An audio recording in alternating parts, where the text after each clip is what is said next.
പറമ്പന്തള്ളി മാലിന്യ വഴി bus route അനുവദിക്കണമെന്ന ആവശ്യം ശക്തമാകുന്നു. 800ഓളം വിദ്യാർത്ഥികൾ പഠിക്കുന്ന മുല്ലശ്ശേരി ഹയർ സെക്കൻഡറി സ്കൂളിലേക്കും പ്രസിദ്ധമായ ഷഷ്ടി മഹോത്സവം നടക്കുന്ന പറമ്പന്തള്ളി ക്ഷേത്രത്തിലേക്കുമുള്ള പ്രധാന വഴിയിലൂടെ ബസ് റൂട്ട് അനുവദിക്കണമെന്നാണ് ആവശ്യം. പറമ്പന്തള്ളി നടയിൽ നിന്നും കുന്നുകയറി 1 കിലോമീറ്ററോളം സഞ്ചരിച്ച് വേണം വിദ്യാർത്ഥികൾക്കും അധ്യാപകർക്കും സ്കൂളിലെത്തുവാൻ. നേരം വൈകിയാൽ ഓട്ടോ വിളിച്ച് സ്കൂളിലേക്ക് വരേണ്ട അവസ്ഥയാണുള്ളത്. മുല്ലശ്ശേരി, മാനിന, പേനകം, എലവത്തൂർ, അന്നക്കര എന്നീ വഴിയിലൂടെ തൃശൂരിലേക്ക് ബസ് റൂട്ട് അനുവദിക്കണമെന്ന് ദീർഘകാലത്തെ ആവശ്യവും ഇതുവരെ നടപ്പിലായിട്ടില്ല. വിഷയത്തിൽ MLA ഇടപെടണമെന്ന് school PTA president NR Ajith Prasad പറഞ്ഞു. ഏകദേശം ഒരു 800ഓളം കുട്ടികൾ പഠിക്കുന്ന ഒരു വിദ്യാലയമാണ് Mullassery government higher secondary school.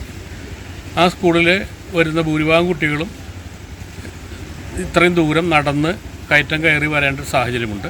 അതുപോലെ തന്നെ അവിടെ പ്രവർത്തിക്കുന്ന അധ്യാപകരും ബസ് ഇറങ്ങിയാൽ ഓട്ടോറിക്ഷയെ ആശ്രയിക്കുകയോ അല്ലെങ്കിൽ നടക്കുകയോ ചെയ്യണം.